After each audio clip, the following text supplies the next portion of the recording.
Welcome, one and all, to the Comic Multiverse, where the worlds of nerd meet. And honestly, for a second there, I almost stumbled over myself. I'm like, which show is this now, Matt? Yeah, 2 days in a row we've sort of done one of these, and as you said when we first started the call, it's only been a matter of hours, really. Yeah. I'm on too many shows, people. I'm on too many goddamn podcasts. I'm feeling it. It's like, we thought it was such a good idea. Yeah, have a TV podcast. Why don't? There's lots of good shows to talk about, and it is. Only when it hit me there, I'm like, man, we picked the best time to start it last season because there was only like 2 episodes, and then TV season was done. Yeah, and we're lucky now because excuse me, Rebels is actually gone on hiatus now. Is it? Well, it goes on hiatus just in time for the Flash and everything else to come back. Yeah, we got lucky. We're gonna be doing this for a bit by the sounds of it. It never stops, and you know what else never stops? The comic news never stops. We actually have quite an interesting selection of stories to choose from this week, I must say. Yeah, we do. We've lots of stuff happened, lots of really cool stuff as well. Oh yeah, for sure. It's been a really good week. The first and foremost thing is with the second trailer for Logan dropped this week. Yeah, a bunch of trailers actually dropped within like a couple of hours of each other, so it must have been like Trailer Tuesday or something. I guess it must have been. It's funny, a lot of people asked us on Twitter, Matt, it's like, hey, are you guys going to do like another Trailer Park, which was a show we tried to launch where we basically just broke down the trailers like we used to. And I'm like, man, that'd be a great idea. Only with all the new comics, I got no fucking space to put it in. I don't know when we're going to put it up. I don't know. I don't know anything. Yeah, it's hard to schedule around all these really great comics that are coming out recently, and if only they'd give us a little bit of a break. It's true, and I'm like, well, maybe I'll put it up anyway, and then I'm like, well, fuck, no one's gonna want a breakdown of an old trailer. Everything we say is gonna have been said before by the time we do it. Yeah, and that's like another problem. Like, if you don't get it out within the 2 days prior to the trailer coming out, then there's no point really in doing it. But that being said, talking about the trailer itself, really cool. We got the final 100% confirmation that yes, the little girl in the trailer is indeed X-23, right down to the 2 little claws. Yeah, I'm actually really excited for that. That's pretty cool. I wonder if she has her foot claws as well. Ooh, well, you gotta watch the movie for that. You gotta pay full ticket price to see her kick someone in the face with foot claws. Yeah, and it looks to be earning its R rating as well, which is cool. Ooh, yes, it's about damn time after all the X-Men and all the Wolverine movies. It's finally time to have a movie where he can cut fools in half. Yeah, and X-23's doing it as well. Little 11-year-old girl is cutting people up as well. There's a death battle for you right there. Hit Girl versus X-23 in this movie. Who's the better killer little girl? That's really awesome. We got to see... This one made me laugh, and I'm sure you laughed too. We got acknowledgement of the X-Men comics in an X-Men movie, but much like the famous line from the first movie, what did you want, yellow or spandex? They still kind of had to shit on comics a little bit. They did, yeah. It got really better when Wolverine has an X-Men comic and they've got costumes and everything, and those costumes look really cool, and we're never going to see those costumes. No, we're not. He's like, most of this stuff didn't happen, and the stuff that did certainly didn't happen like this. I'm like, God damn it, movies, why is it even when you're winning me over and doing a good job, you still have to put in some jabs there to the source material to let everyone know you're better than comics? Yeah, they have to no, we're much better than comics. We're films. We're highbrow. That's a real Fox thing, and I also think it's a real James Madrigal thing, because he did an interview just recently when people asked him, hey, will we be seeing Mr. Sinister in this movie? Because that was the tease at the end of X-Men Apocalypse. Mr. Sinister showed up, or they dropped reference to him, only for Madrigal to be like, yeah, we took him out because we didn't think, he would make sense in this, more Mad Maxy type universe. I'm like, really? You had a supervillain, and then you took the supervillain away? Yeah, and these movies are set, although according to Hugh Jackman, they're not in the same universe where stuff like Apocalypse and Magneto and Sentinels and everything happened. So, how is that? Yeah, I don't know. It's funny, too, because some of the scenes do look very Mad Max, very The Road, very The Last of Us, and then other scenes look completely normal, which makes me wonder, are we jumping forward and backward in time? What's going on? Yeah, it looks really weird. Like, yeah, like some of the like those car chase scenes are very Mad Max, and then it just cuts to like them in a house sitting around a table doing normal things. It's really weird. Patrick Stewart wears a fedora and sits in a hotel room that looks like a nice hotel room. And swears. Oh, that's amazing. In the Red Band trailer, oh my god, getting to hear Professor X say fuck made my day. She's 11 and I'm fucking 90. And it's even better coming from Patrick Stewart. He's so good. I love that Patrick Stewart can be this serious Shakespearean actor, and yet he's got like almost this side career in like American Dad and everything where he gets to swear and people are excited by it. Yeah, and like American comedies and everything. I love that he can do both. So, I mean, really beyond that, we get the big thing of X-23. We get to see some cool fights and everything. It looks like it's going for it. It looks pretty cool, and it comes out really soon as well, like only March. I know, right? It's hard to believe it's only coming out in March.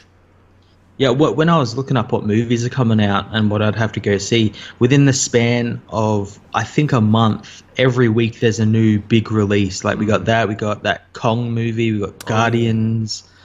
All those movies come out within the space of a week or 2 weeks of each other. Shit, we're going back into that. And I'm actually going to be away when Logan comes out. That's the weekend of the Emerald City Comic Con. So I'm going to have to try and figure out either I'm going to have to see it when I come back or I'm going to have to figure out something for it. Oh, shit. But I definitely want to see it.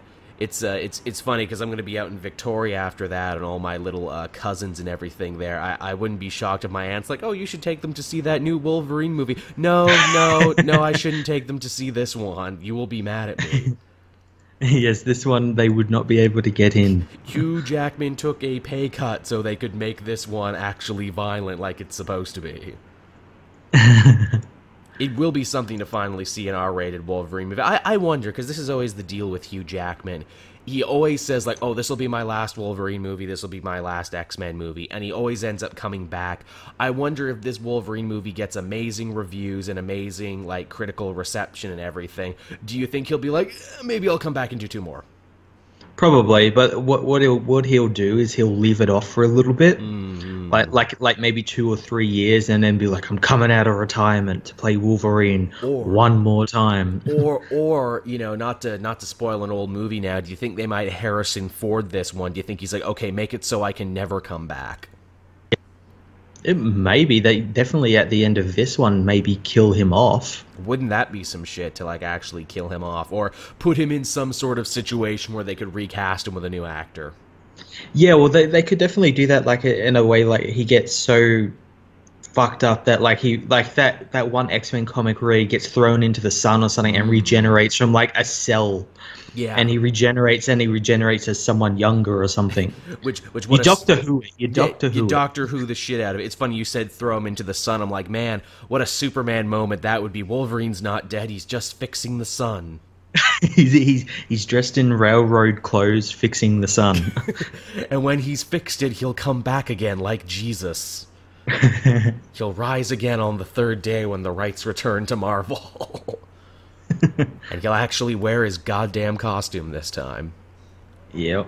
But in short, Logan looks really cool. Don't be surprised if this ends up being another big hit for them. I think they're already hoping that this will be like a Deadpool-size hit, but in the other direction.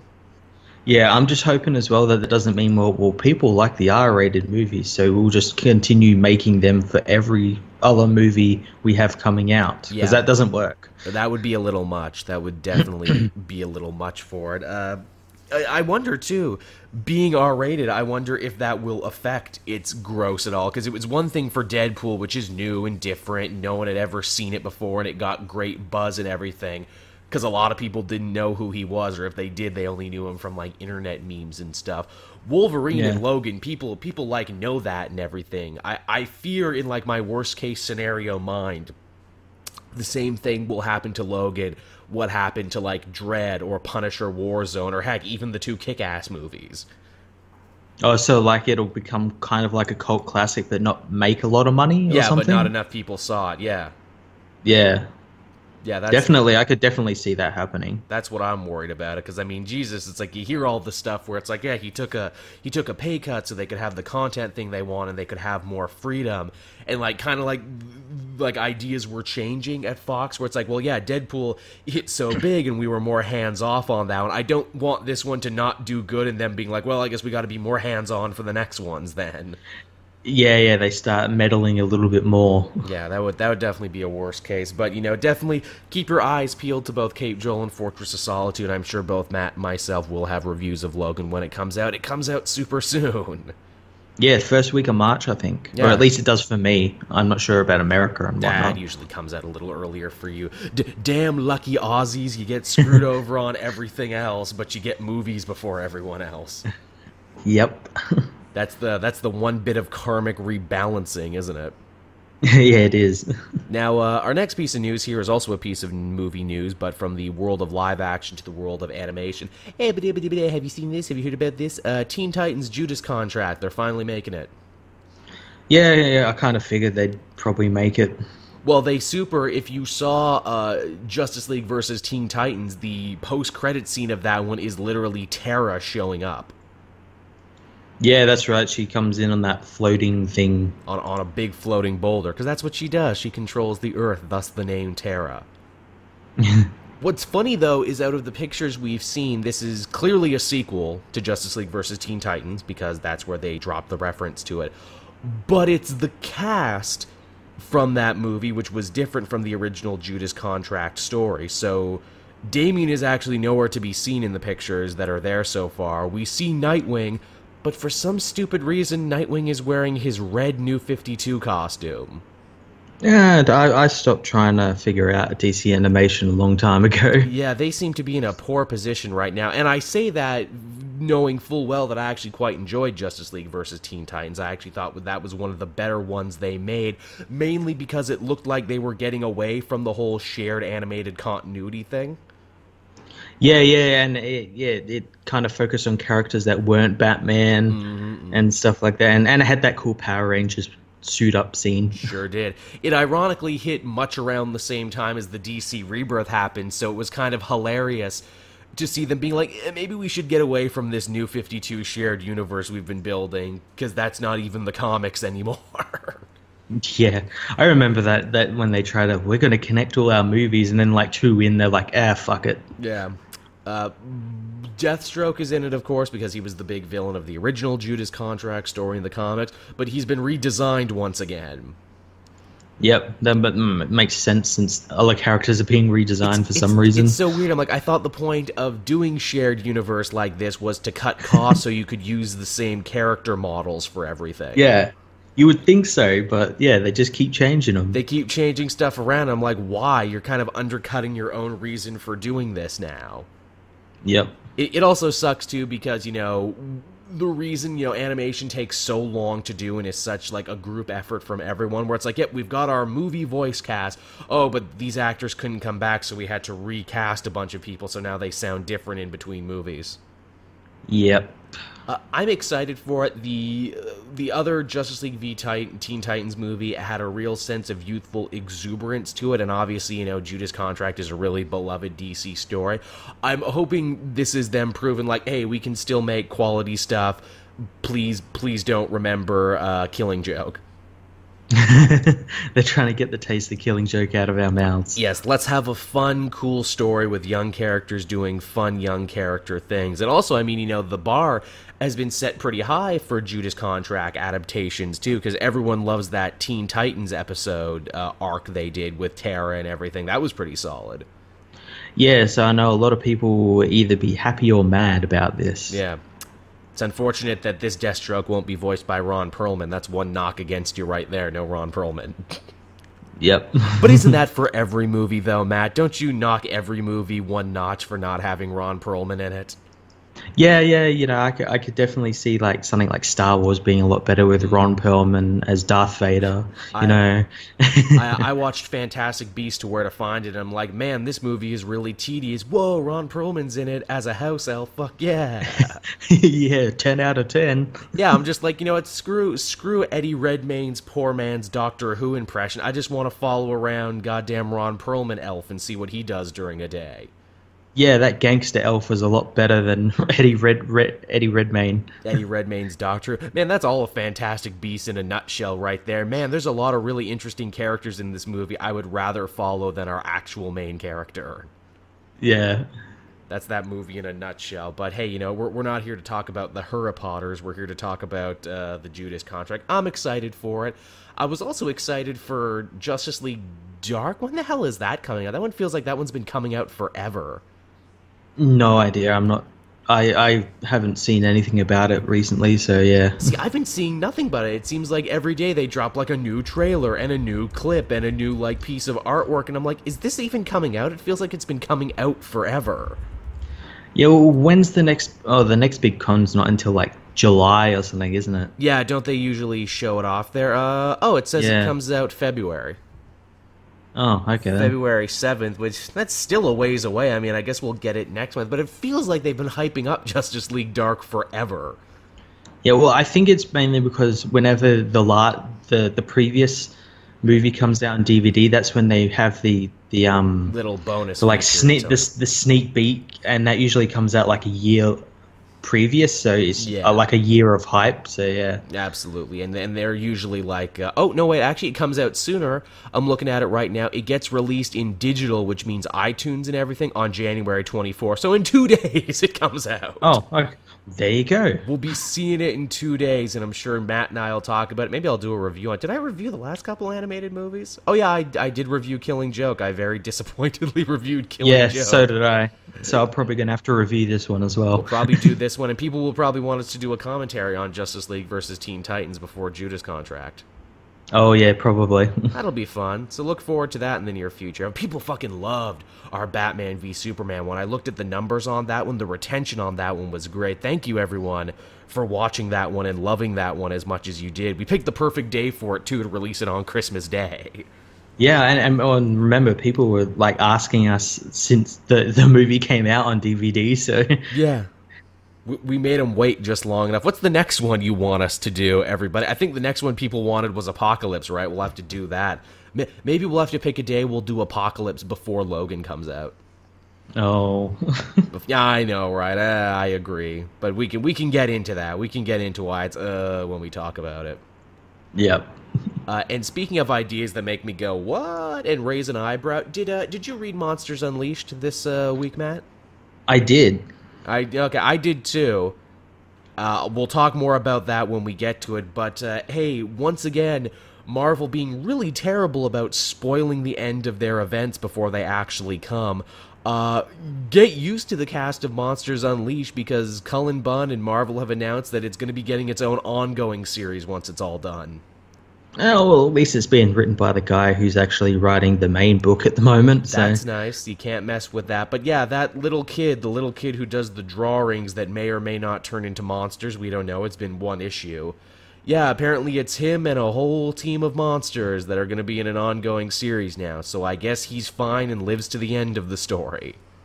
yeah, I can probably get into that, but yeah, I don't like that it spoils the series, because I was hoping to see this series through without getting spoiled like I did in Civil War 2. Or X-Men versus Inhumans, because we know how that's going to end with new solicitations.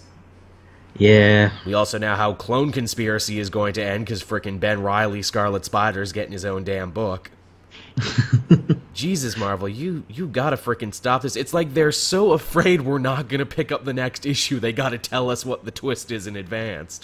It is. It's like with DC. Like, you see their solicitations, they give away nothing, except maybe like every now and then you'll see like a cover that might give away something. But you don't know what's going to happen next. But with Marvel, you just oh yeah, I know what's going to happen for the next 2 years. Well, it's funny. The situations totally used to be reversed. It used to be DC Yeah. would give shit away in their solicitations, and it would piss off writers. I remember when I was talking to Kyle Higgins back all the way when he was writing Nightwing, he was really upset that they mentioned Victor Zsasz in the solicitations. He's like, hey, I wanted that to be a surprise. And even Jimmy Palmiotti's bit about Jonah Hex's face getting fixed and coming to the future, yeah, they spoiled that in solicitations too. And it's like, God damn it, that was the whole point of the story, that you didn't see that coming.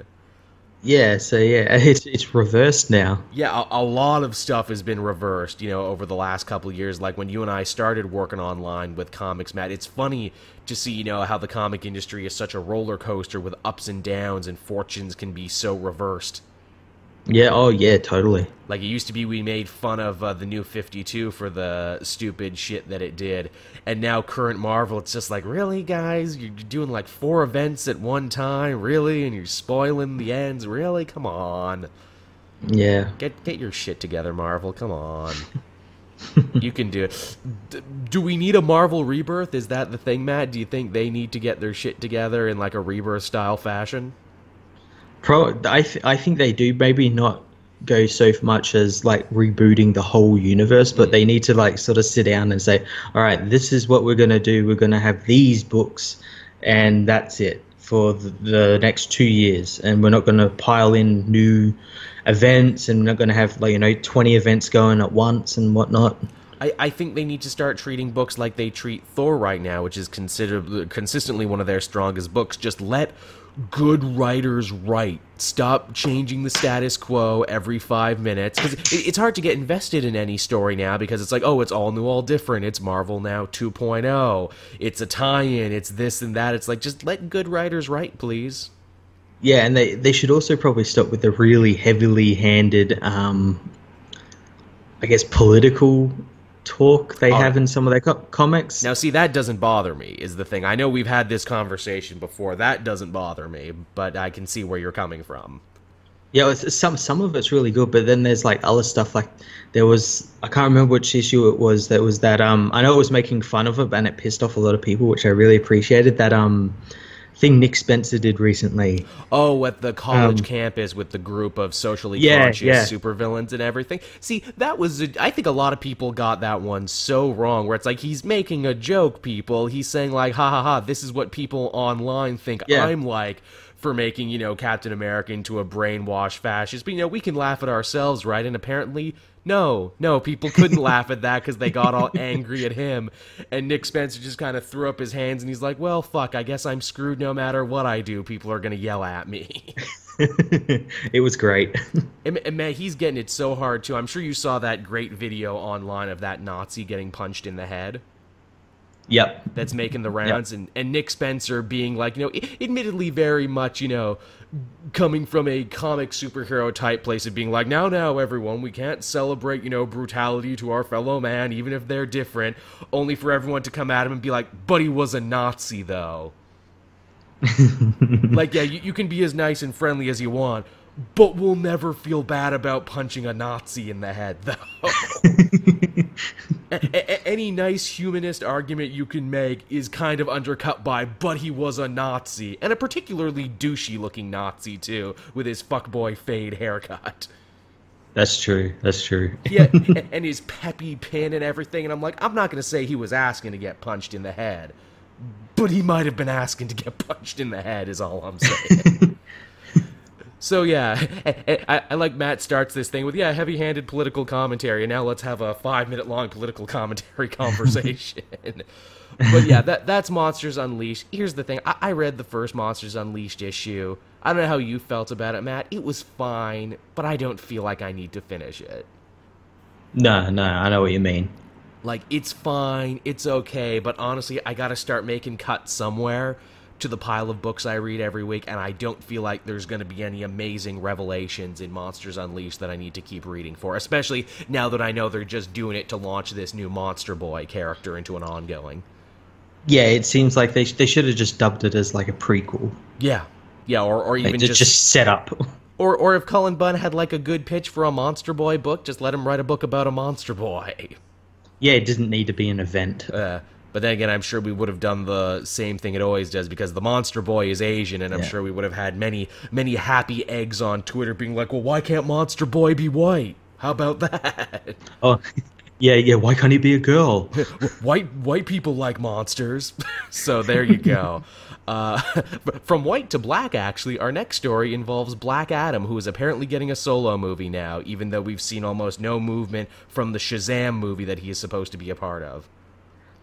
Yeah, this is it's just so weird. I for one, I think they should probably work on getting the characters that already have movies right before they decide to work on like a B and C list characters like Shazam and Black Adam. Yeah, the outside the box characters. Like, if you can't get Wonder Woman, Batman, and Superman right, or even the Suicide Squad. Yeah, work on them first before you're deciding to go to these heroes. What's that line from The Hobbit where Bilbo's talking about feeling old and he says, I feel like butter spread over too much bread? That's kind of the DC cinematic universe right now. Too little butter spread over too much bread. And maybe the bread's a little stale. Pretty much. It's funny, too, the fact that, giving Black Adam a solo movie, I think this perfectly encapsulates the just wrong-headed ideology of Warner Brothers in making superhero movies. It's like, hey, we got this story, Shazam, about a little kid who becomes a superhero via magic. If we put a lot of time and effort in this and really developed it, this could be like another Harry Potter level success. Everyone would want to see this and we could sell it to kids and it would be really cool. But we could also make a movie about this villain, because villains are awesome. And more people, or more hardcore people will probably want to see a movie about a villain. Furthermore, The Rock wants to play this villain, and The Rock is, box office Viagra, so we should really just screw the hero entirely and give Black Adam a movie on his own. Yeah, it wouldn't actually surprise me if they end up doing the Black Adam movie first. Yeah, probably. They'll do this, and come see him in Shazam. Now, that being said, you could write a really interesting movie around Black Adam, talk about how he was like the first avatar of Shazam and everything, and how, he kind of started as a hero, but he fell to the dark side and everything. You could make it like the Star Wars prequels, but good. Yeah, there's definitely a really good story there for him, but yeah, as I said, focus on your characters that you've already got in movies. It feels so wrong-headed starting with the villain, doesn't it? It does. It feels so total. Even if it's like a complicated and layered villain, which Black Adam is, it just doesn't feel right to me to be like, yeah, we're starting with him. No, because usually it's the hero's appearance that causes a villain to show up. I wonder if they're thinking too, where it's like, yeah, but if we build up The Rock as Black Adam and make him like a cool villain with his own film franchise and everything, maybe he can fight Superman and they can punch each other. Wouldn't that be something? This guy can punch Superman. I think that's probably what they're going to end up doing. We need movies where guys can punch Superman. Who's the most powerful guy we have? Well, like Black Adam's magic, so there you go, we'll do him. Yeah, and because they haven't learnt anything, it'll be in a city. And because of Black Adam's power set, it'll be like the powers Doomsday had in the movie, where it's like the shockwaves and everything, and it'll just like obliterate the city again, and we'll get a repeat of the town hating him, and he wants to kill himself and whatnot. You could make such a good Shazam movie, like I said, one that really appeals to children, because Billy Batson is a kid, or a teen, depending on when you do it. You could make such an interesting movie about that. In fact, they've done so many great stories. Like Justice League had that great episode with Shazam, Captain Marvel in it, and even Young Justice did great stuff with this, kid who is a godlike super being with magic powers, but is also still a child at heart and is still starstruck by all of these superheroes. Oh yeah, definitely. You could make it like a real feel-good movie. Oh yeah. And you could even use it to, kind of like retcon and take some pot shots at the darker, edgier aspects of the DC universe. Like have Billy as Shazam being like, I used to look up to you guys and respect you guys, but, you're way too dark and cruel now. What happened to you? Yeah, definitely. And have the heroes be like, man, I think Shazam has us on this one. Maybe we should strive to be a little different and a little better. Definitely. Yeah. So, from Black Adam news to Marvel movie news, but of the animated variety, it was officially announced this week that Miles Morales will be the star of the animated Spider-Man movie they got coming down the pipeline. Yeah, cool, I guess. It's a clever idea. I remember we said this before. If you're going to do a new live-action Spider-Man movie, and if you're doing an animated one anyway, you should go with Miles. Just to, help differentiate it and make it different, and that's what they're doing. Yeah. I wonder, do you think Donald Glover will finally get to voice him? I don't know. He's probably busy being in the live-action Spider-Man movies. Yeah, he's probably busy doing that. He's probably busy with Star Wars and winning all those Golden Globes for Atlanta. It's hard to believe I'd say this, but yeah, I think Donald Glover's a little too big for Spider-Man right now. Yep. I'm sure they'll get someone good for... I like this idea. I like this idea a lot of having Miles in this, because especially, if they go back and basically just tell the original Ultimate Spider-Man with Miles' story, that was a really good, really strong story that could make a good movie. Cool. Those first two arcs, and I'm sure you remember them, Matt, Bendis basically wrote a movie, didn't he? I don't know. I never read them. Oh, did you really not? No, I'm not a big Spider-Man fan. Oh, yeah, that's right. I forgot you're not all that interested. Well, here's the thing. If you're interested when it comes out, you could pick it up. You don't need to know anything about the old Ultimate Spider-Man. It's literally just a story about this kid who eventually finds his way to spider powers and to becoming Spider-Man. Cool. Yeah, it's very easy to pick up, and I think they could adapt that into one hell of a movie. And especially, this is Lord and Miller, the Lego 21 Jump Street guys. Yeah, that's probably the only thing that's got me kind of excited for it, that they're doing it, because they've done some really great stuff over the past couple of years. Very self-aware stuff, too. Like, I think they know the nerd mind, they know pop culture references and zeitgeist. I think this could be, one of those really funny Spider-Man movies that people have always wanted, a quippy young Spider-Man. Yeah, definitely. I think they could make that work. I think that would be very, very fun. So, yeah, I mean, there's that news, everyone. That's coming down the pipeline. I can't wait for that. I also can't wait for, I'm sure, many confused Joe and Jane Popcorns being like, I didn't know Spider-Man was black. Yeah, definitely. People are going to get angry. Oh, I'm sure. I mean, you saw them all freak out about a black stormtrooper. I can't wait for hats and hashtags being like, not my Spider-Man. I didn't vote for him. But you don't vote for Spider-Man. Mike, shut up. I didn't vote for this Spider-Man. I think that's the title there, Matt. I didn't vote for Spider-Man. You're not supposed to, but no, I went down there to the polling place and I wrote down on my cocktail napkin, not my Spider-Man. My voice deserves to be heard, I tell you. Not mine. But, yeah, from the world of movies to the world of comics, and Matt, you and I were actually talking about this before we started, DC Comics to get more expensive in the near future. They're having I'm not going to call it a tack or a price hike, but they are getting more expensive. I kind of thought this was going to happen. Mm-hmm. You and I, off mic, we were saying there a couple weeks ago, we wonder what will happen first. Will they pull back on some of the books' release schedule, or will they just make them more expensive, and they've gone with making them more expensive? Now, not every book is getting more expensive. It's mainly all the Batman books. It's that, and it's also the books that don't come out don't come out bi-weekly. The ones that they expect you to buy 2 and 2 of. Those ones are going to remain $2.99. It's everything else that becomes $3.99 American, I think. Yeah. If I got that correct. So it's only the monthly ones that are more expensive. And it's funny. I think a lot of the books I got to find the list of it here because I want to actually know what I'm talking about. I just don't want to talk out my ass, I know it was like Batwoman, not Batwoman, Batgirl and the Birds of Prey. Yeah. Those were 2 of them. I want to say Red Hood is more expensive now too. Yeah, I think so. It was books that I don't think are doing very well. Yeah, that's what it seemed like, which I thought was kind of interesting. Yeah. Oh god, where the fuck is it? Now just listen to me Google, everyone. DC Comics price increase. Tappity tap tap. So I what I imagine is this is going to be like part 1 of their plan. They're going to do this, and then in a couple months, some of those books that if they don't sell as well as that at that price, they're probably going to cancel them. They certainly got a lot of people hooked, and I wonder. Yeah, you're right. That would make sense. Like this is the experiment. Okay, DC's twice monthly rebirth titles, which include a high-profile series such as Batman, Superman, Wonder Woman, Green Lanterns, and Deathstroke. I love Deathstroke is actually mentioned with all those other characters. It's a great book, don't get me wrong. It's actually one of the best surprises of DC Rebirth. It's just funny to see him counted amongst all those other ones. Those books will remain $2.99 American per month, which does nothing for you and me, Matt, because we have our own money.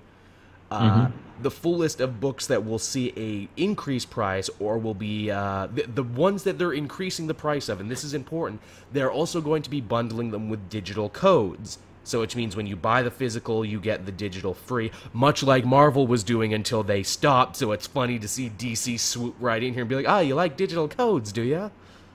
Yeah, so really you're paying that extra, like $1.99 or dollar for the digital code. Pretty much. And those books include All-Star Batman, which will actually be coming to an end sooner than you think, Batgirl, Batgirl and the Birds of Prey, Batman Beyond, Batwoman, Blue Beetle, which, man, I haven't read that since the first one, and I kick myself. Yeah. I wanted that book to come back so badly. Then when it came back and it wasn't very good, I was so sad. Cyborg, which, hey, I'm amazed Cyborg is still sticking in there. Yeah. The Hellblazer, New Superman, which is, I think, one of the few super books to be in here. Red Hood and the Outlaw, Super Sons, which isn't even out yet, but when it does come out, it'll actually be more expensive. Supergirl, Superwoman, Teen Titans, Titans, and Trinity will all be a little bit more expensive, and those are the books that come out less than twice a month. Yeah. So that's fine, I guess. I mean, it basically is just going back to the way shit was. I mean, as long as they don't cost $5, that's the thing. That's the scary thing that I think all fans worry about, a $15 comic or a $5 comic future. Yeah, well, that's what they were getting worried about near the end with the Batman books, wasn't it? Yeah, because they just kind of get more and more expensive. Yeah, for no real reason whatsoever. Yeah, it's almost like they're hedging their bets where it's like, Batman will pay the rent this week. just keep putting it up a little bit more. These comic junkies will have to pay for it. FYI, before Comic Multiverse, Comic Junkies was an idea we shot around, because, I got the Comic Smack and the Comic Junkies. The Superhero Crack House and all the other show ideas that were shot down, thankfully. So yeah, I mean that's good news for some, bad news for others, but hey, there you go. You might be paying a little bit more money for your DC Comics in the future. Moving on from there, we have did we talk about the Injustice 2 trailer last week, Matt? Or am I losing my mind? Okay, we didn't talk about. Let's talk about it. Yeah, it was all right. Didn't give away any of the story. Or quote unquote story. Yeah, well, you say that, but hey, Jimmy Palmiotti wrote the story for the first Injustice game, and it was actually way better than any fighting game ever deserved to be. Yeah, but the comics are still better. Yeah, which is I wonder, they haven't announced who's writing the next one, have they? Have they announced who's writing Injustice? They have. Who's writing it?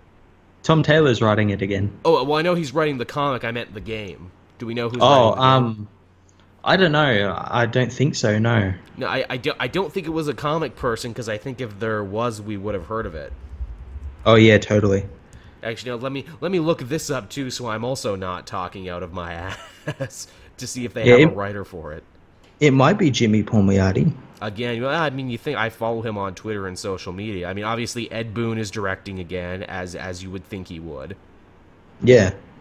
But yeah, I mean, in the trailer, in what we saw of it, I mean, this looks to be the universe that we left behind in the previous Injustice game, because Superman is all chained up and everything. Yeah, and at some point in the years leading up to that, they decided to change his costume. They took his shackles off and let him change. yeah, that made me laugh too. That reminded me of the Simpsons bit where the one old guy is gonna freeze himself and he's like, "Please update my pants as fashion dictates." Superman's like, "Please update my costume as fashion dictates." He does look a little different now. We also see Supergirl getting into a fight with Wonder Woman. We see Batman. We see Brainiac, which if I had to guess what the story would be, Brainiac invades and all the heroes who are fighting each other in the first Injustice War have to come together to fight off an invasion from Brainiac. Oh yeah, totally. That's what it's going to be. Which is interesting and, and kind of cool because it's like, because we lost some other heroes, didn't we, in the first one? So there's some people who ain't going to be coming back. Not only in the first game, in the first 5 years as well. Like, there's no the only Green Lantern left is Hal Jordan. Yeah. And yet there's clearly Red Lanterns because we got Atrocitus running around. Yeah, well, yeah, there's other Lantern Corps, but no Green Lanterns are left. Huh. I wonder if that's going to be something we're going to see tackled in the game, or if this is going to be something tackled for the comic, because I bet you Warner Brothers did not think that comic would be as huge as it ended up being. That's like a huge Cinderella story. Oh, yeah, people love that comic. And it's funny, too, because it's like the success of that comic, I think, proves something that comic companies should understand. It's like, hey, you launch a universe in and of itself, tell people they can read here, it won't have any crossovers or events or anything else you got to keep track of. You just read this every week, you put it digital, it was a big digital series where people could read it, and go figure, it becomes a huge success. Yeah, and what was even better is they gave Tom Taylor like his own DC universe to do whatever he wanted, as long as certain characters made it to the end. Yep. It's amazing what happens, right, when you just give creative people a chance to write and be creative. Yeah. Some of the characters we got here, we have a more complete list now. Aquaman, obviously, who we've seen in the trailers. Atrocitus, who I've been asking for since the first game. I'm so happy to see Atrocitus in this. I'm glad he looks so cool. Yeah, Atrocitus and Dexter. Yes, as like a striker, yeah. Bane is coming back. I think we saw a little of Bane in the new trailer, didn't we? We saw like his mask or some shit. Yeah, and we saw him being covered up with Poison Ivy stuff. Mm-hmm, she's gonna be in it. Batman, obviously. Brainiac, who I wonder, are they gonna like Shao Kahn this? Are you actually gonna be able to play Brainiac, or will Brainiac just be the big boss at the end you have to fight and can never play as? He will probably end up being a DLC character or a pre-order character, much how Darkseid is a pre-order character. Yeah, that's funny that they come out and say that. It's like, and Darkseid, who will be DLC, and I'm like, oh, so that means he's not going to factor into the game at all, like Lobo didn't factor into the game at all. You know what's even funnier is that they're giving characters Reverse Flash, Jon Stewart, and Power Girl. Power Girl, they're only making them skins for already existing characters. Come on, come on. I'm in Injustice. I like you, but come on, don't tease me like that. You can do a little better. The Jon Stewart one makes sense since he's actually dead. So yeah, but the Power Girl and Reverse Flash one, I don't think so. Don't tease me, man. Come on, don't play with my heart and my love and everything. You know what you gotta do. Come on. We're not saying you gotta change their moveset too much. Just change it a little bit. Yeah, they're not even changing the movesets. They're just skins for like already existing characters. Like, again, I don't make video games. I don't know how hard it is to make new movesets, but come on, just make him punch a little bit different so you can justify making him his own character. Yeah. We got Deadshot, of course, too. Man, I love how Deadshot looks in this game. Don't be shocked if I end up maining Deadshot. Flash is back. Gorilla Grodd, who looks excellent. Gorilla Grodd is the perfect choice for a fighting game, isn't he? He is. He's a big grappling monkey, and he has psychic powers. He is just too perfect. Green Lantern is back, of course. Harley Quinn is in it with a bunch of different costumes. I love that you can actually dress her up as her classic counterpart, if you like. Yeah, of course she's in it. Poison Ivy, because, hey, Harley didn't want to be lonely. We need some more female combatants in there. I think Poison Ivy makes a lot of sense for a fighting game. She can probably make the earth move under you. She can probably entangle you in vines. Yep.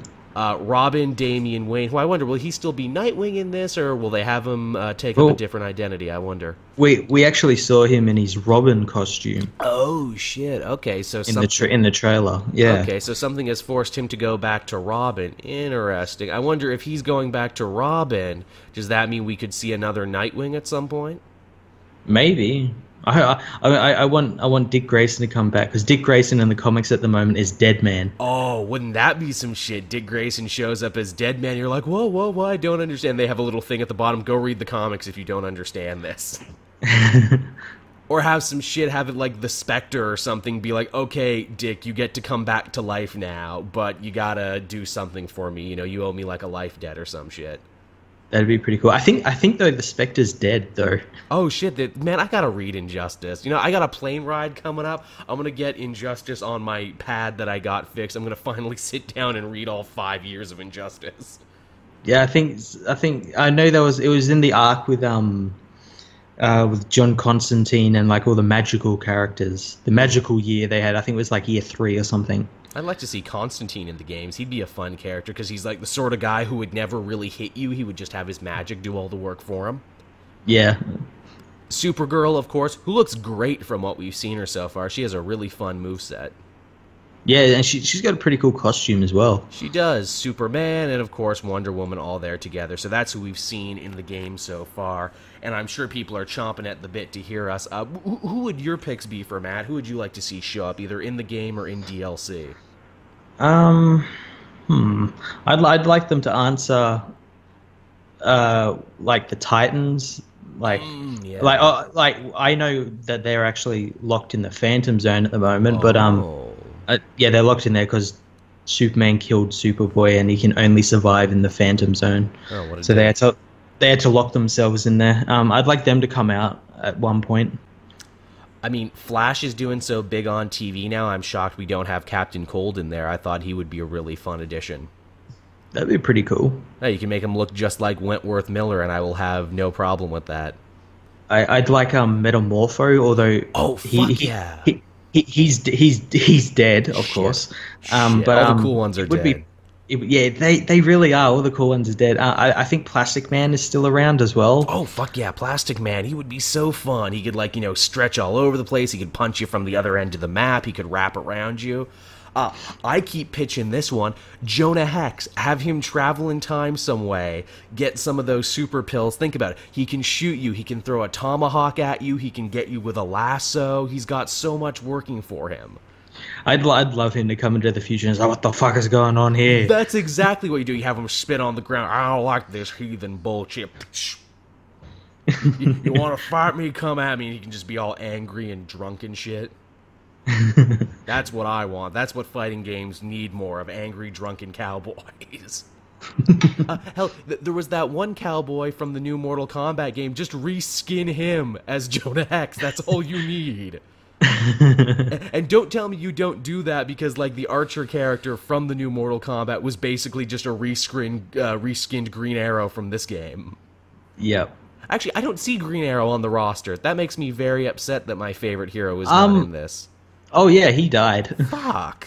So he kidnapped Ma and Pa Kent and tried to convince Superman to stop being it. And Superman used his heat vision to basically disintegrate him. Shit, because I know Oh, wait, no. He smashed him into the ground so hard, his body just disintegrated. Ugh, I'm pouring a 40 out for Ollie. What about Roy? Is Roy alive?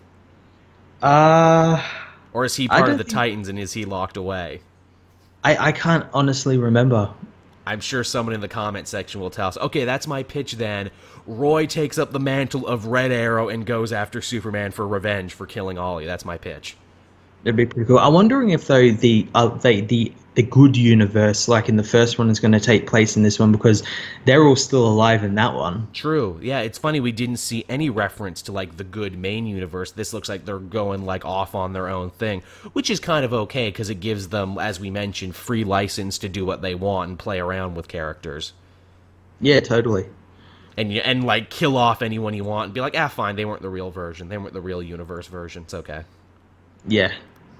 Which, yeah, so I mean, that's that. Again, expect way more Injustice talk from Matt and myself as we get closer. In fact, shit, Matt, we both have PlayStation. When that game comes out, we're going to have to stream some shit of us playing it. Yeah, I'm going to have to buy it. Yeah, me too. We'll finally find out who amongst us is better at Mortal Kombat-style fighting games. I was going to say, are you Leet Man? Do you got the Leet skills? Because I'm a master of button mashing. Oh, I barely play fighting games. Same. They've gotten so complicated.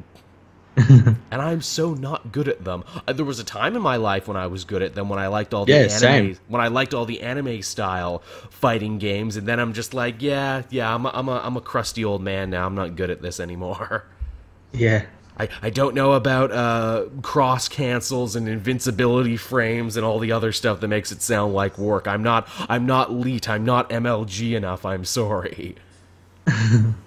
But yeah, from the Injustice trailer talk to some more very nice sounding DC news. Did you hear about this, Matt? Paul Dini will actually be returning to write more Harley Quinn stories. He's going to be writing the backups for a bunch of new Paul Miotti, Connor Harley books coming out soon.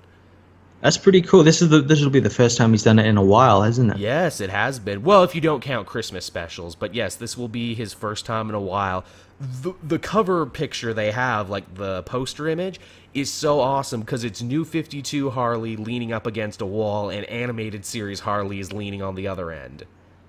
Yeah, I was really interested by that. This seems to be, from what I can read, this is them retconning Harley's early history yet again to try and bring it all into, like, to kind of make it make sense. Because she had like several new origins in New 52, and they were all pretty shit, honestly. This seems to be like, okay, it's going to be Harley in her early days in Gotham City, working with the Joker, wearing her old costume, and they're going to feed into the new stories. Cool. They couldn't have gotten a better person for it. I think it's really awesome to see Paul Dini put his stamp on the character. And you know what? It's probably going to be enough to make me pick up and read Harley again. I was big into Harley for a long time, but then she just started showing up in every other book I read, and I'm like, well, geez, do I have to read her main book now? She's in everything. Yeah, it's really true. She's the main character in the Injustice comics at the moment, which I absolutely loathe. And yeah, she's just been invading it. Like, she was the main character, quote unquote, in the holiday special.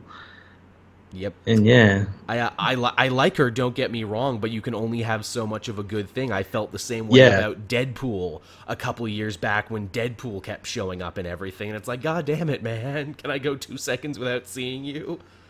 Yeah, totally. I like you, but give me some goddamn space, please. So yeah, I mean, that just about does it for news this week. A pretty decent offering of shit we have to look forward to in the next couple weeks and months and everything else. Yeah, definitely. What I guess with that, we can move on over to what we read this week, or what we tried to read this week, because god damn it, there's a lot of stuff that came out and continues to come out. Oh, excuse me, I'm trying to choke down a burp. I'm trying to not burp directly into the mic on this one. I'm trying to have a semblance of professionalism over here. I guess, would you like to go first, Matt, with what you read this week? Sure, yeah. So yeah, we both had really a big week. Oh, yes. And I'm lucky I got like one comic left to do. But the first one I read was Monsters Unleashed issue 1. Me too. It was It's fine. It's fine. There's nothing extraordinary about it. It's perfectly okay. If you want to see all your favorite Marvel superhero teams fighting monsters, you get that in this book. Yeah, and it didn't really tell us much either. No, they didn't. That's one of the few things I'll actually compliment about the book. They give you several very likely reasons as to why the monsters are attacking. It could be magical based, which is why you got Elsa Bloodstone, one of my favorite underrated Marvel characters, looking into investigating it. You got Moon Girl and Devil Dinosaur looking into the fact that it might be science related, and then you got the kid drawing the pictures who he might be doing it, but you don't know. Yeah, there's definitely a lot of reasons or ways it could happen, and I imagine that they're probably going to make it so that it's a bit of each. Yeah. Or like certain monsters are magic, certain monsters are science. Yep. I don't know. I think this book also represents something interesting in Marvel right now, and that is the fact that they're not even waiting for other crossovers to end before they start new crossover events.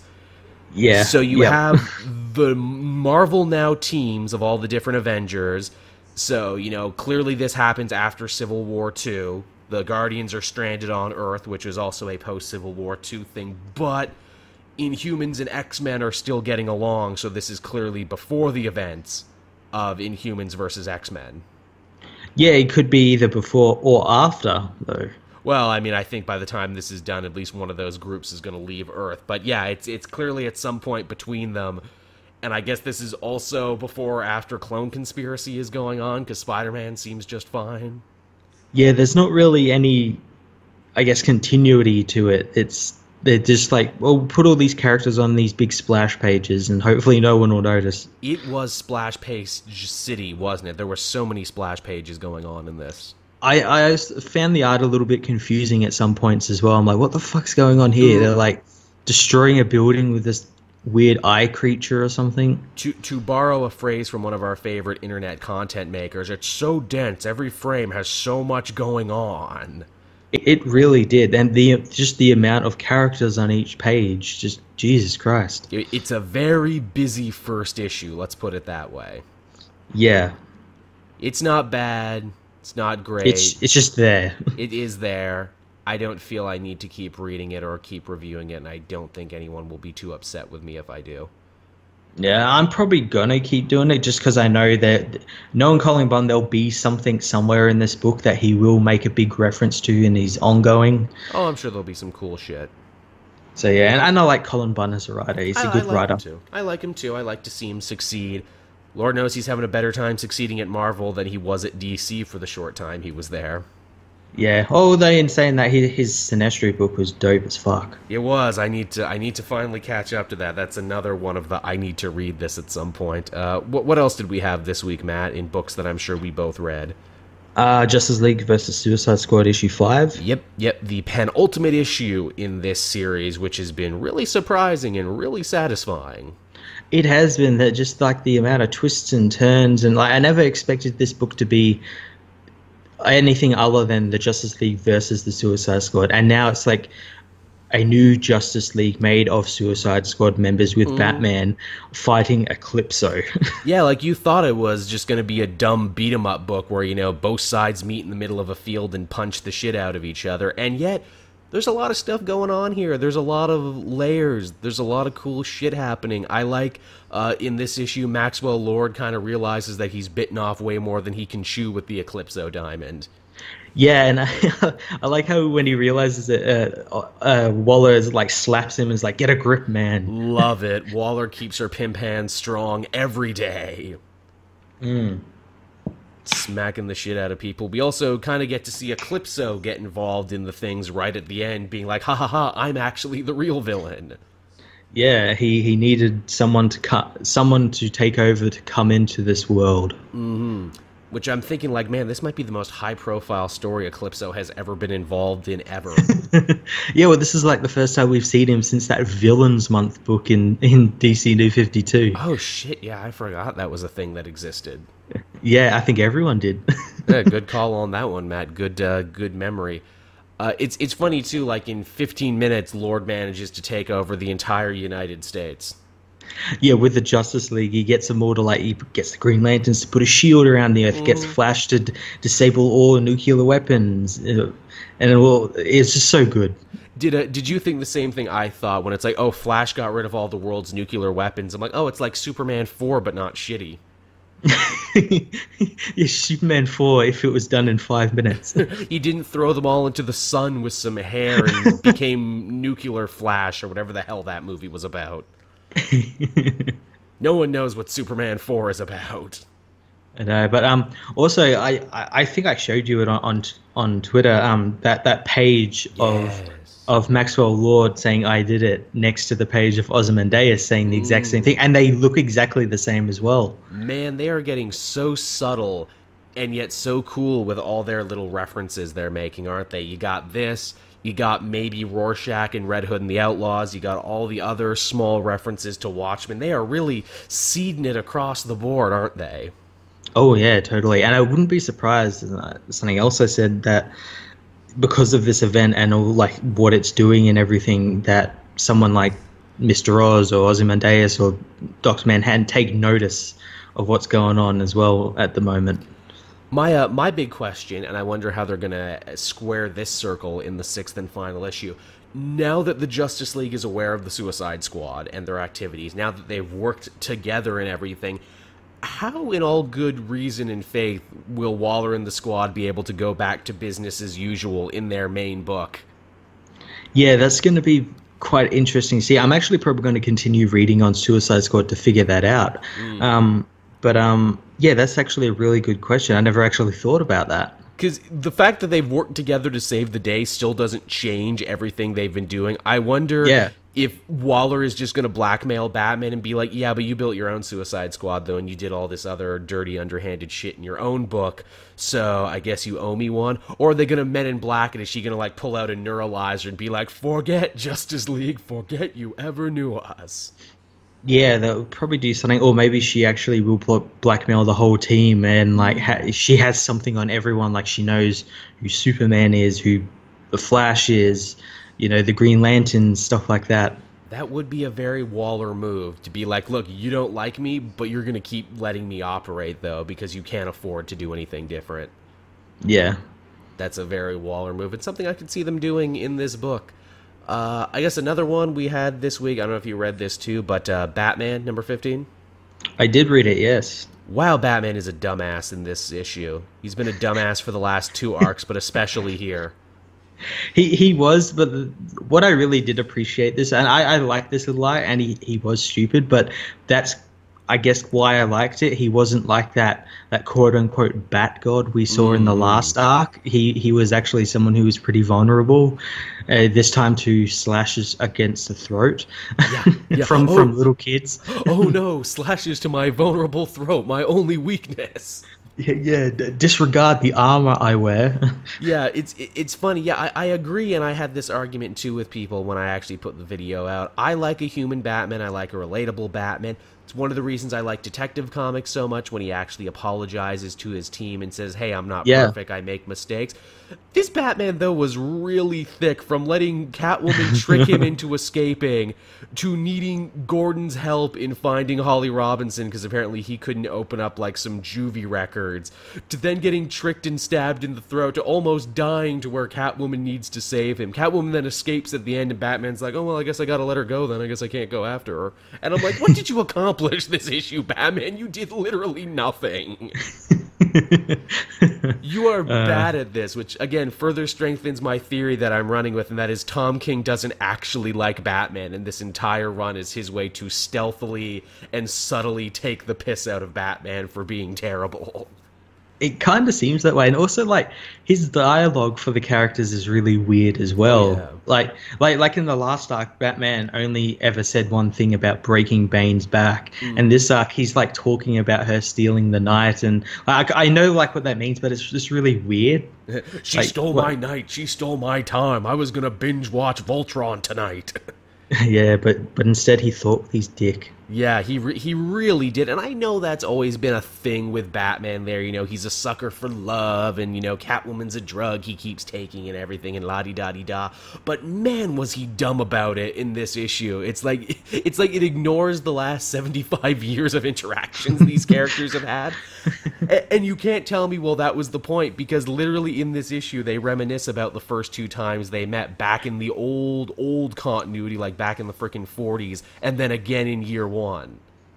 Yeah, I really like that, and they had like the art change as well to like that old 40s art. That was fun.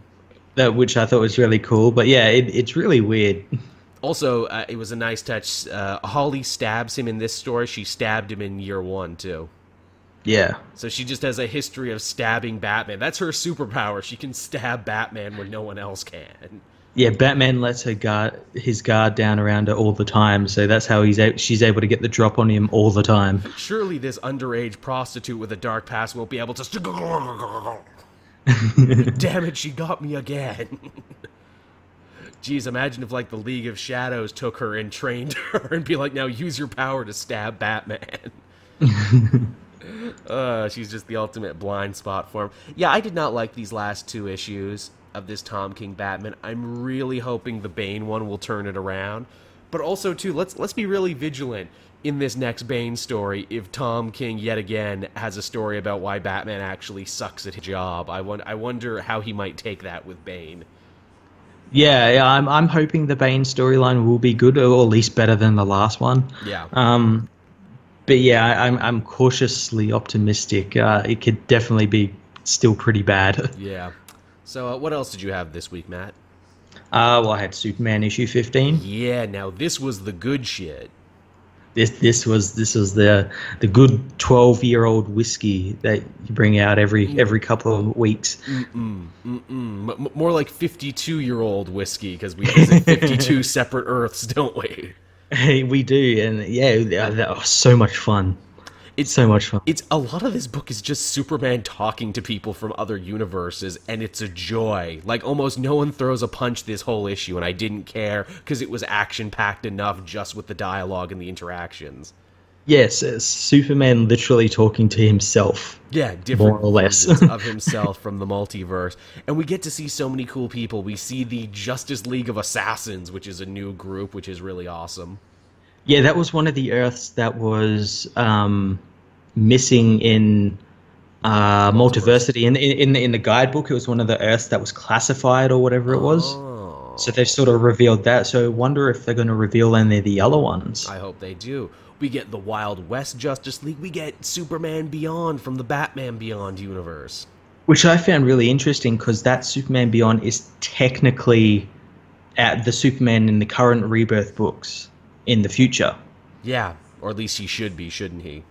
Yeah, and they don't really mention anything about that, which is kind of sad. Well, Batman Beyond is weird in the DC universe because it's like, well, clearly he's the one from the animated series because he's wearing the animated series costume, but wait, aren't they all dead in the current Batman Beyond comic? So he went to another universe in the past to grab him, but like you said, isn't that supposed to be him, but just in the future? Yeah. Well, the way I saw it is that it was the future of the pre-Flashpoint universe, but like a different Earth. Right. Yeah. Super Demon, which is what if Etrigan the Demon became Superman? That was pretty cool, and we got to see the Mastermen again. Yes, we sure did. I really liked the little panel for that. It had Superman standing between the Uberman and the President Superman, the black guy, and I thought that was brilliant. Who is more than a little, who draws more than a little inspiration from Obama because he is the president of his universe alongside being Superman. Oh yeah, totally. But yeah, I like that little scene how he had to separate the Nazi and the African American president. Yeah, whoa, guys, come on, don't make me stand between you two, but I will stand between you two. Let's not pop off here, guys. We're all on the same super team right now. and then doing something completely Superman like, he sends off the other Superman to take on whoever this guy is. I love that Superman is so noble, so selfless, and so heroic. He won't even let other Supermen put their life in danger.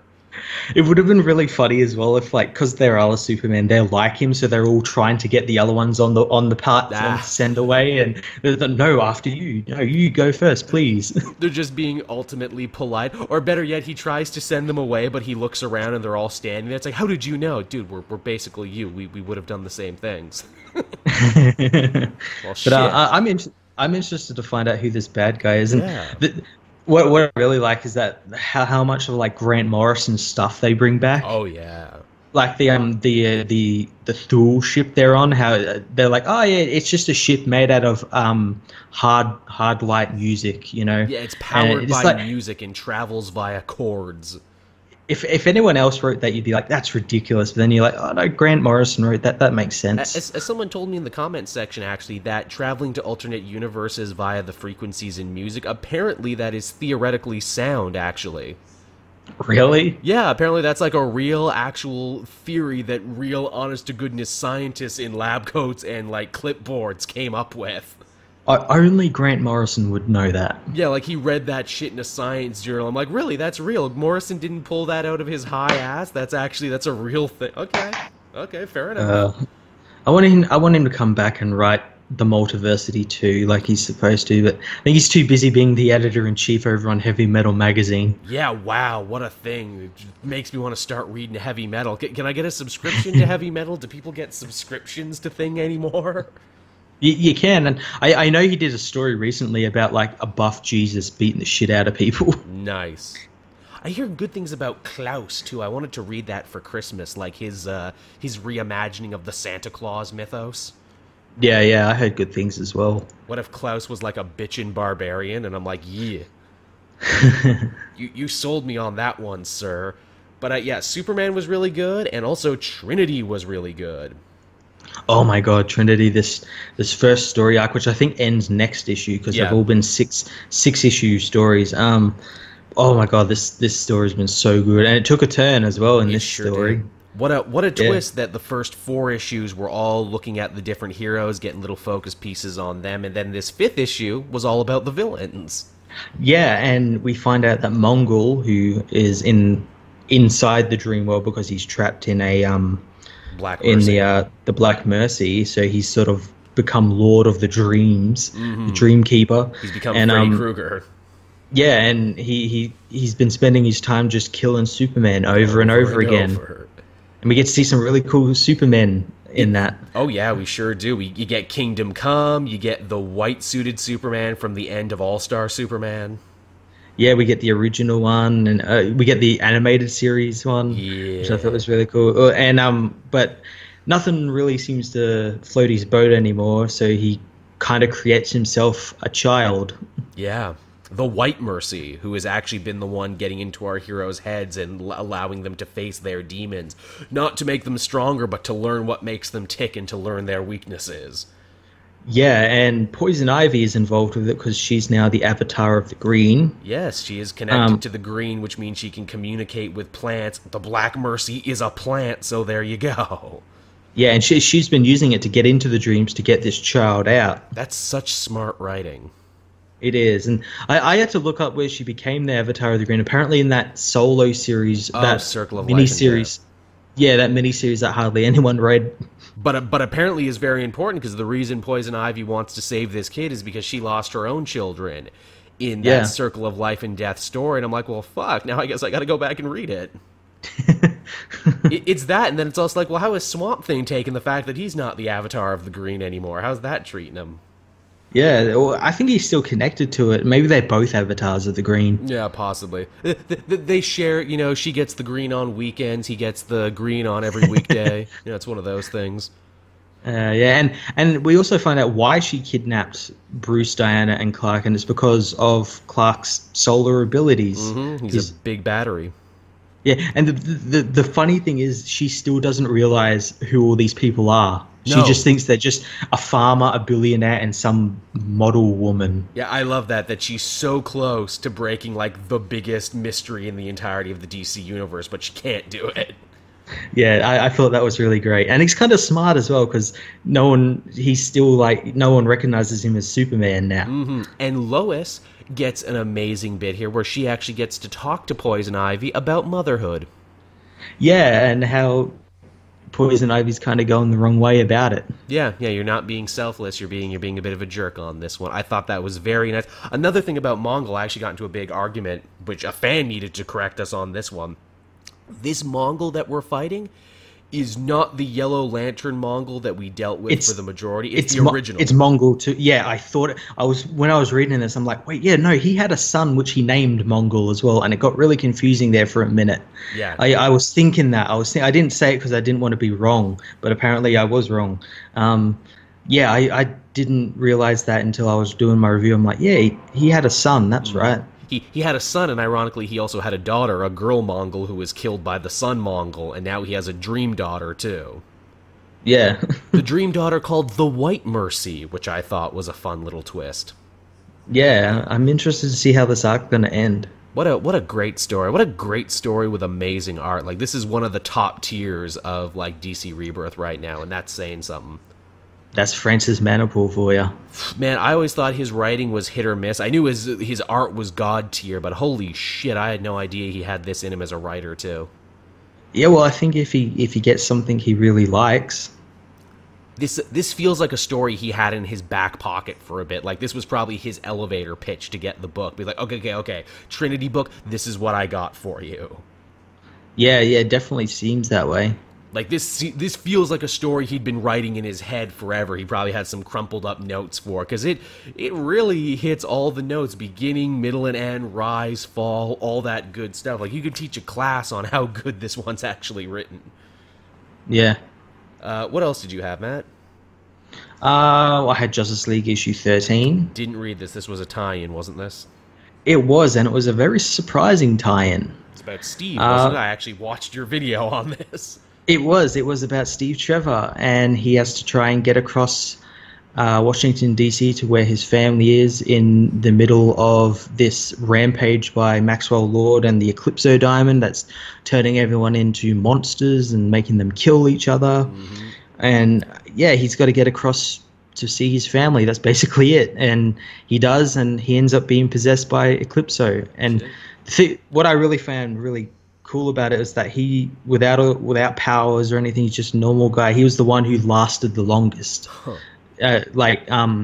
resisting Eclipso's, I guess, control.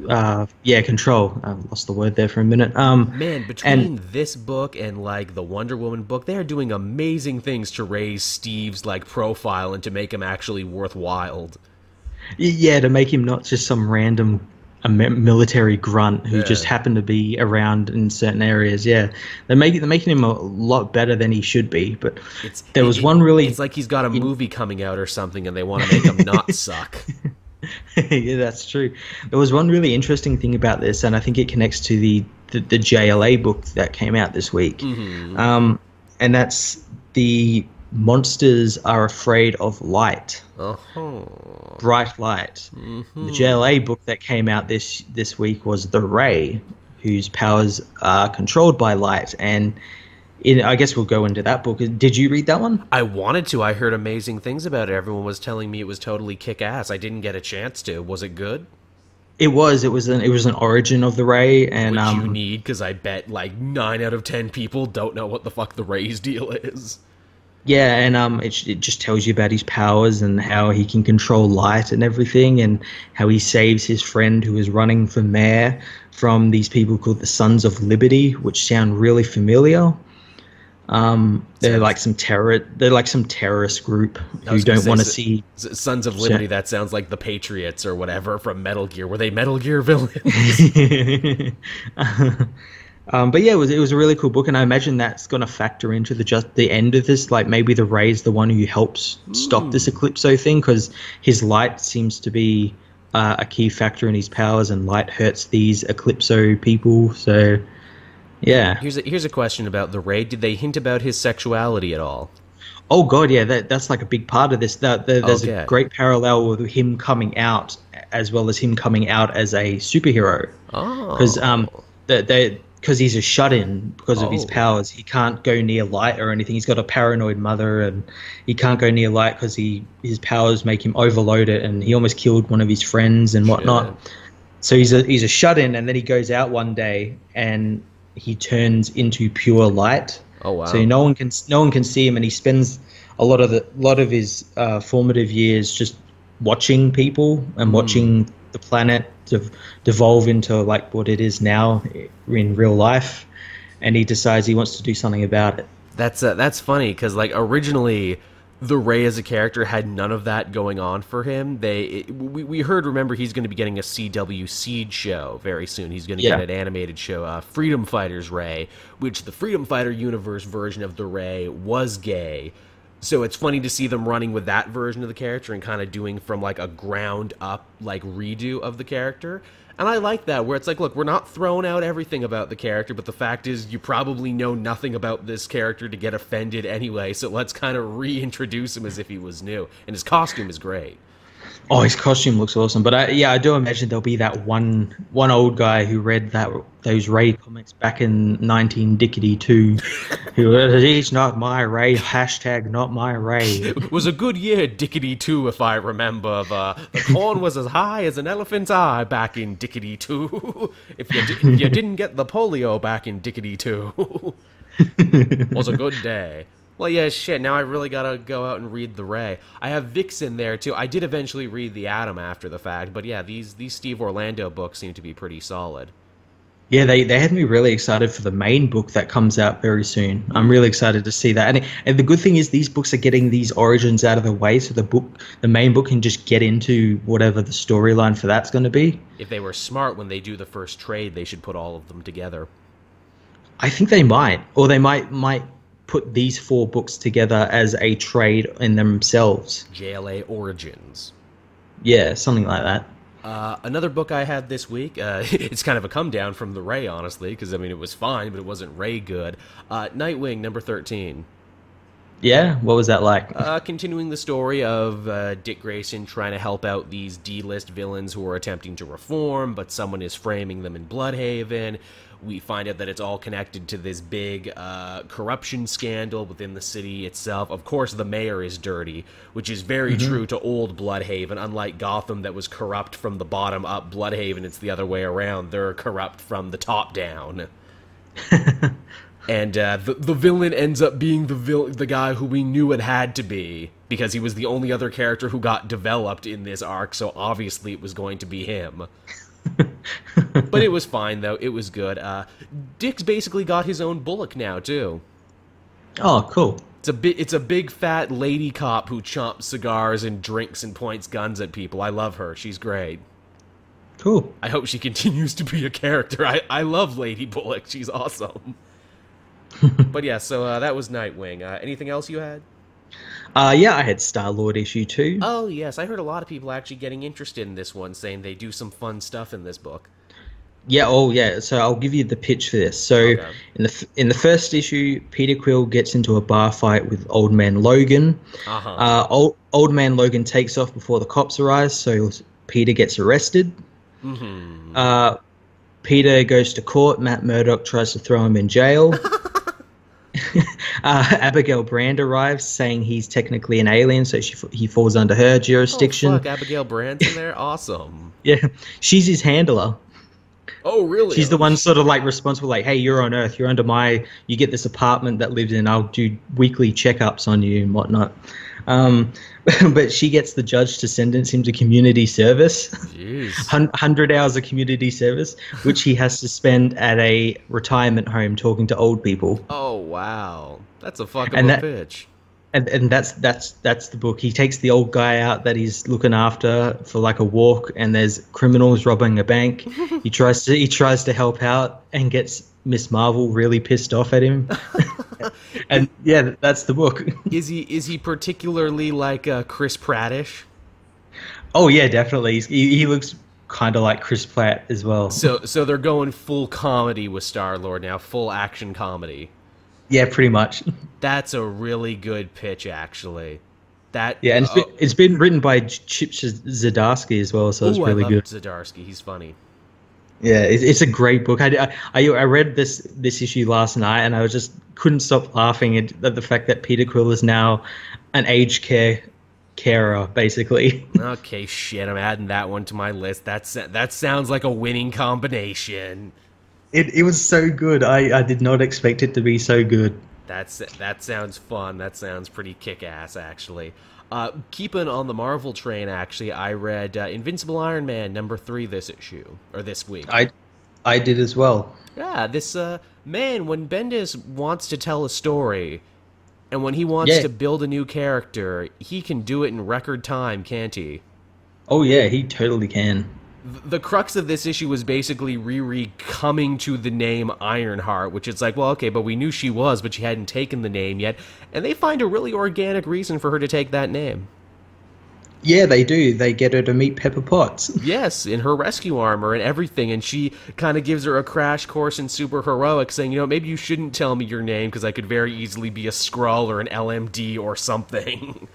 Yeah, I really like their sort of interaction they had with that, and I like the interaction that the AI Tony and Pepper had, which wasn't really an interaction. She was ignoring him the whole time. Nope, you're not real, you're an AI. No, but I'm totally real, though. It's my mind. Nope, I'm not gonna look at you because it asks way too many ethical and moral questions that you turn yourself into an AI, and I can't deal with that right now. And I'm like, all right, that's pretty fun.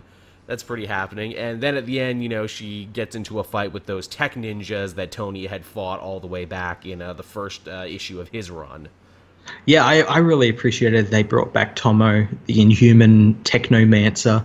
Yeah. I thought that was really cool. I'm sure it'll be fine, but I've mentioned this elsewhere. I have a pet peeve when new heroes fight old villains right out of the gate. Yeah, which really isn't that new of an older villain. She's kind of new. Yeah, I guess in terms of comics, isn't she? I mean, she only had one appearance before this, so she might as well be new. Yeah. she's certainly new-ish. Yeah, I thought there was a lot of really cool stuff happening in this issue. I love the relationship that's being formed between Riri and AI Tony, how AI Tony has basically adopted a child, more or less, and he's becoming like the father to this girl with actual absentee parents. Yeah, it's definitely really interesting. It's also going to be interesting as well because at the start of this book we find out what's going on at Stark Industries Yes. with Pepper, with Mary Jane and Amanda, Tony's mother, who's Tony's like a hippie. biological mom, yeah. And she's sort of running the place, and she wants to help Riri. So I imagine sometime soon they're going to meet Riri, which in turn will make Amanda meet AI Tony. Yeah, which that's got to be weird. Yeah, it's going to be really weird. Yeah, there's a lot of smart stuff here. It's funny that, Bendis draws upon what happened in International Iron Man, which I didn't finish reading, so this was actually my first exposure to Amanda Strong, Tony Stark's biological mom. But man, did she impress right out of the gate when she took control of that board situation. She's like, look, man, I've been in the music industry since the 80s. I'm used to dealing with slimy dudes in suits. Yeah, she's a really cool character. She got a lot better in this issue than she did in International Iron Man, since in those issues it was really just talking about her backstory with Tony's dad, who was like I think he was like a SHIELD agent or something. Yeah, I think that's what you told me. Yeah, so we didn't really get into like current Amanda a lot, who was like a radio DJ. Oh, sweet. But this book looks to be expanding on that, which is great because she seems like a really interesting character. Yeah, I'm interested to see where she goes. It's one of those things where it's like, man, no wonder Tony became as cool and don't give a fuck as he was. That shit's clearly genetic, can't you tell? He got the cool gene from his mom. So, yeah, I mean, that was pretty happening. That was pretty all right. Was there anything else we read this week? Because I'm getting near the end of my stuff. Have you read Green Arrow yet? Yes, I did. In fact, that one will be going up tomorrow morning. That was a pretty cool book. Yeah, it was cool. It mostly dealt with, Oliver trying to prove himself to the Seattle police force, that he's not a threat, that he's a good guy, he wants to help, and it's kind of a feel-good message because we saw the good cops fight against the bad cops. Yeah, I'm glad the Vice Squad came back because they kind of disappeared there for a little bit. They did. And I actually said last issue, I hope the next issue, which is this one, the Vice Squad appear, and lo and behold, they do. And what I really like, though, is it shows how much shit Oliver's having to deal with. He's got them guys, he's got Malcolm Merlin, he's got Broderick, the new mayor who's corrupt as fuck. Who's also he's got all this Donald stuff. Trump stand-in. Yeah, and so he's getting really frustrated with everything. Yeah, he's got a lot of shit they're throwing at him. Did you see, Matt, what the next arc is going to be? They already solicited it. Is it going to be about Red Arrow? No, okay, well, there's that, and there's Arsenal coming back. I guess it's not the next arc, but it's the next arc. It's called Star City Rising. Oh, wow. Yeah, so it looks like he's going to be saying goodbye to Seattle, and they're going to be bringing Star City back by the looks of it. Or at least he might be going to Star City. That'd be awesome. The one thing, though, that I found really weird with this is like the only DC Rebirth book that's not really connected to anything else. Like, we don't have, like, Superman or Flash or someone just popping in for an issue or something. It's true. Like, he's pretty self-contained. It's true. When Arsenal eventually comes in another issue, that will be the first real crossover moment they've had. Yeah. So it's taken a while, especially since almost every other book has had heroes cross over into each one in the first arc, basically. Yeah. It's funny too. Green Arrow's not on any teams right now. Yeah, no, well, he doesn't like the Justice League. They don't see eye to eye. I guess, even though, they clearly saw eye to eye enough only a year or so back when he was on Justice League United, but whatever. And the JLA before that. Which, here's my thing. I know I kicked around this theory before. Everyone on this new JLA team is totally the TV adjacent team. I bet you in the original drafts of that team, it was supposed to be Green Arrow, not Batman. Yeah, Green Arrow leading them. Yeah, I bet he was supposed to be the Batman stand-in, but then someone stepped in and said, yeah, we want this book to sell more than 5 issues, put Batman in there.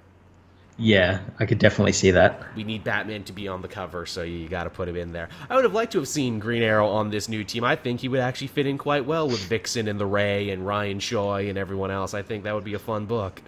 Or Oh do you well. think they'll pull a fast one and like have Batman in it for a couple of issues, like the first arc, and says, "I'm handing this team off to Oliver Queen." Oh my god, if they did that, I would have a giant oak wood erection where Batman's like, yeah, I'm a little too busy with the shit I'm doing in my own city, but tell you what here, I called my rich friend Ollie, he'll come and help you out. But I'm not really rich anymore. Bruce, whatever, they don't need to know that.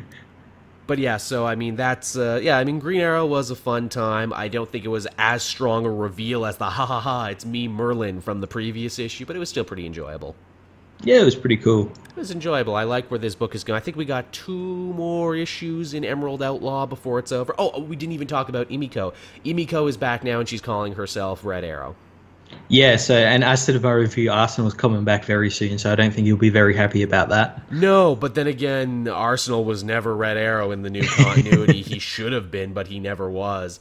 Also, someone pointed this out to me, and I didn't even think this, which is hilarious because you think this is exactly where my mind would go, where it's like, oh, look, they made Oliver's sister Red Arrow like on TV, and I'm like, wait, what? Oh yeah, I guess. Oh Jesus! I guess yeah, I guess that did happen. I don't even make the connection between Thea and Emiko because they're so completely different characters. Yeah, one's good and the other one's Thea Queen. One's good and one's Thea, exactly. I will say, though, you know, at least with Emiko, she was invented in the good Jeff Lemire run. We've seen her grow up. I think she deserved a superhero mantle of her own. And and again, Roy ain't going to be fucking using Red Arrow anytime soon for whatever stupid reason. So, yeah, sure, you can be Red Arrow. Why not? Yeah, why not? I guess, you know, Green Arrow's partner should be Red Arrow. Then again, it's funny, in the whole Green Arrow canon, she could easily have started calling herself Speedy, even though I doubt Emiko would have wanted the name Speedy. I could see, like, Oliver calling her that and her telling him to stop calling her that. You stop that right now or I shoot this arrow into your kneecaps. Yeah, I've done it before and I'll do it again. Yeah, then there's the Arrowette name, which was Mia's name. They actually brought Mia in apparently in that arc that the TV show writers did. I doubt we're ever going to see Mia ever again. So she probably could have taken the name Arrowette, but then they're like, hey, you know, it's just a Red Arrow. We haven't had a Red Arrow yet. And Arrowette sounds really weird.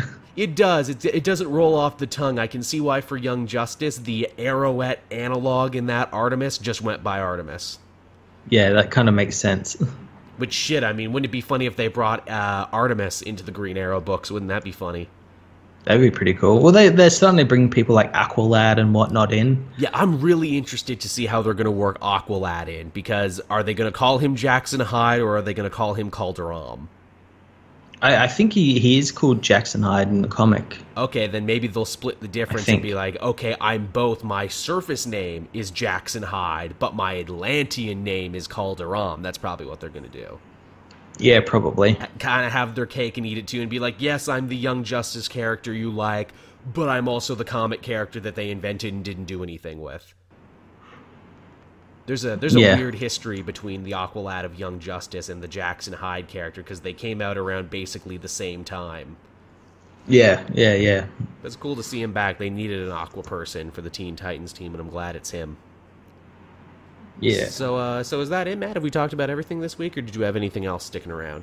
Let me just check my list. Oh yeah, I had Aquaman issue 15. Oh shit, I haven't read that yet. Oh, it's the end of the Deluge arc. What an arc this was. It's pretty awesome. But the thing I didn't like about it is that the Black Manta Aquaman fight is way too short. Oh, is it? Yeah, they fight for a little bit on the Nemo boat, and then Black Manta blows up the boat, sending Aquaman flying off and whatnot. But that's he's apparently dead, quote unquote. That's extra disappointing when we stop and consider the awesome fight they had at the beginning of DC Rebirth.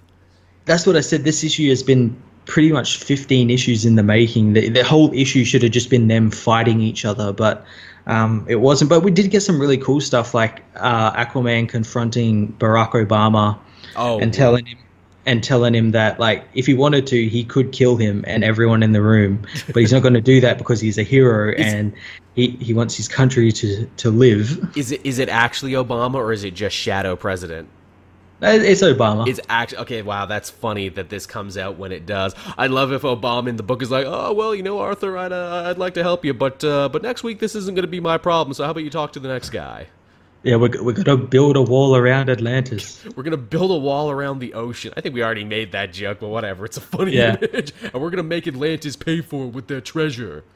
But it was a pretty cool issue. He surrenders Atlantis to the US. Oh, really? Holy shit. Yeah, or like surrenders in the war and Oh, everything. okay. I thought you meant like literally like, okay, now Atlantis will be a sovereign nation of the United States or some shit. It'll be the 52nd state. The 50s. Oh my god, 52, 52nd state. It's all coming together. Look, the president's like, look, all we want you to do is fly the Stars and Stripe underwater. Can you do that? It's going to be hard because it's underwater. Wouldn't that be disrespecting the flag, submerging it in water? We'll cellophane and we'll make it work. But the thing I really did like about this issue is the relationship that, because Superman's back in this issue, Nice. talking with Oliver, well, not Oliver, Arthur, at the White House about respecting him and everything and what he did with this whole war thing and how he handled it, and he actually gives him his Justice League membership card thing back. Aww. So he's part of the Justice League, even though he's been part of the Justice League this whole time. Yeah. But it was a nice moment. I like that they've got kind of like a mutual respect for each other, like they did in the old pre-Flashpoint universe. That's sweet. I like that. I like it when heroes talk nice to each other. Yeah, it was pretty cool. You're my best friend, Arthur. Don't tell Batman. Yeah. He gets really mopey about it. Yeah, he'll try and kill someone or start his own Suicide Squad again. Yeah, really. He's got issues. We're trying to get him to go to therapy. Hey, Aquaman, did you hear a teenage prostitute stabbed Batman in the throat and he almost died? I think Arthur would laugh at that. I'd love that if they just started ripping on Batman behind his back. Like, yeah, did you hear this? Yeah, and then he just let Catwoman go. What a chode, am I right? We wouldn't have done that. Superman's like, if that was me, I would have flown up into where her plane was and been like, hey, you're coming with me. But yeah, so was that all the books for this week? Was that everything? It was. Wow, what a week. What a show. What a everything. Yeah, big long show. Yeah, man, I hope you all enjoyed this one. I hope it was as fun for you to listen to as it was for us to record. If you enjoyed this show, hey, go check out Cape TV too. Matt and I worked hard on that this week, and we definitely want to get some more feedback on that show. I even took some time to make it nicer in the editing so you could follow along with what show we were talking about. As with this show, as with everything, if you want to listen to it first before anyone else, you can do that by becoming a Patreon or becoming a patron. We got a bunch of new patrons already who pushed us over the $100 mark, of which I am very thankful for. If you want to join that, you can do that too anytime. If you want to download the show and carry it around with you, you can do so over on the Podbean account. I'm experimenting with SoundCloud. Again, I don't know what's up. I might have to wait until my Podbean account expires because I already put money into it. It's a whole thing. It's harder than it seems.